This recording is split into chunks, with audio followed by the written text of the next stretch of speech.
We have a wealth of knowledge of information at our fingertips, literally. Thanks to social media, things like Skype, YouTube, we can bring anything in the world into our homes. How can we appreciate this capability to the best of our ability?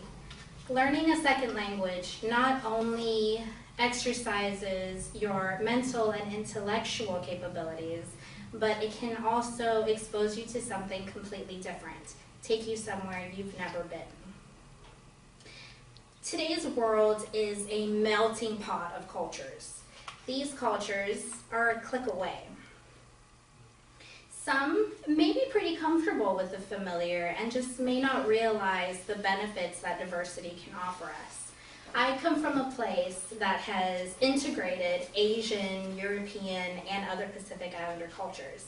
I have noticed the difference in the behavior of those who have been exposed to diversity, and I've noticed the behaviors of those who maybe have had a little bit less exposure.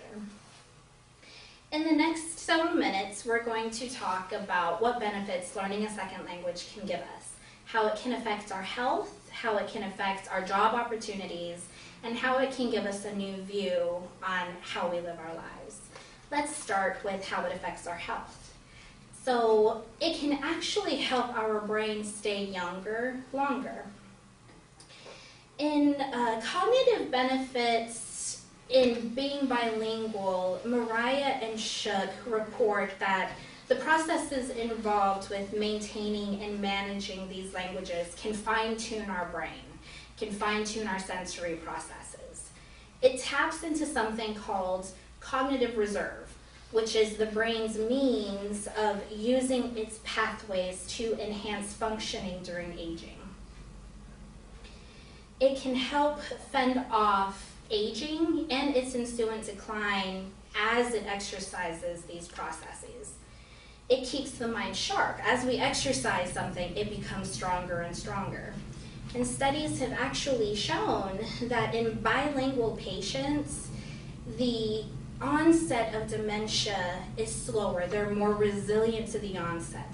The higher the degree of bilingualism, the slower the onset of the symptoms.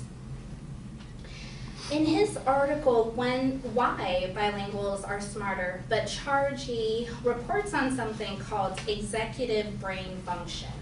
This is a command system that we use to perform our more demanding tasks.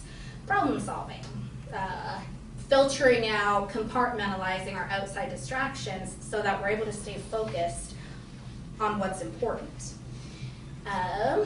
Being bilingual, learning these other languages exercises those processes as well. So let's move on to what it can offer us in terms of job opportunity.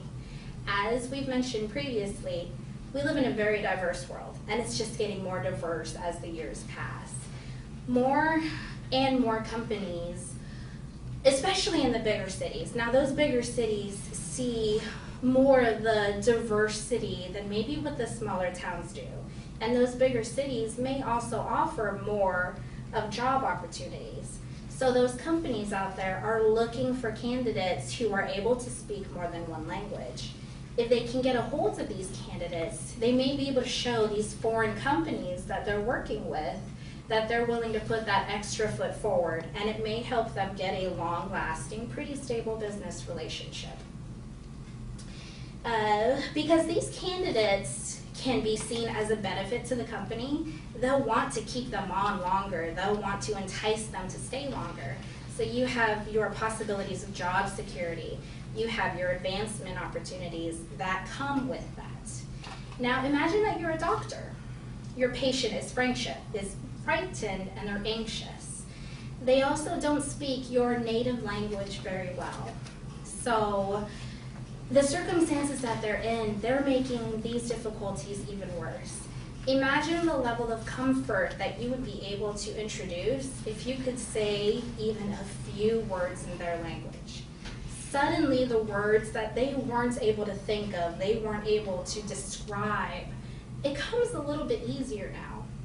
You're able to get a diagnosis more successfully than what you had been previously. So let's move on to what learning a second language can do for our perspective. Exposure to other cultures and other worldviews inevitably will change your perspective, even just a little bit. It may change your mindset, it may just shift it. Amy Thompson is an applied linguistics professor at the University of South Florida. And in her article on how learning a new language can improve tolerance, she mentions two things: cultural competence and tolerance of ambiguity. Cultural competence refers to the understanding of how a different culture lives. This understanding goes past the passive knowledge of what they do. It goes into their belief systems, into their values, into the thoughts that goes into it. It goes past the obvious of what you can see into the nonverbal and how they have developed along in their history. Tolerance of ambiguity refers simply to becoming more comfortable with the unknown. Those with a higher tolerance find new experiences exciting. They find something is to be learned from those experiences. Imagine the first time you experienced something firsthand that you had just previously read about or seen in a documentary. You may be anxious, you may be pretty apprehensive.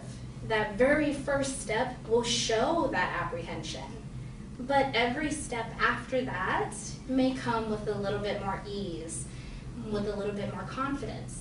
The more exposure you get to something, of course, the more comfortable you get with it. It becomes an adventure. So we've learned the benefits of learning a second language, what benefits it has to our health, what it can offer in terms of job opportunity, and how it can help us gain a new perspective. Ludwig Wittgenstein once said that the limits of my world means the limits of my language means the limits of my world. Our access to the world is virtually limitless. We should immerse ourselves in it to the best of our ability. So in a reiteration of the beginning, we've learned that learning another language can keep our mind young, but it can also take us out of something that we're completely familiar with and put us somewhere new. How can we turn down a chance to change the very way that we see our world? Thank you for listening.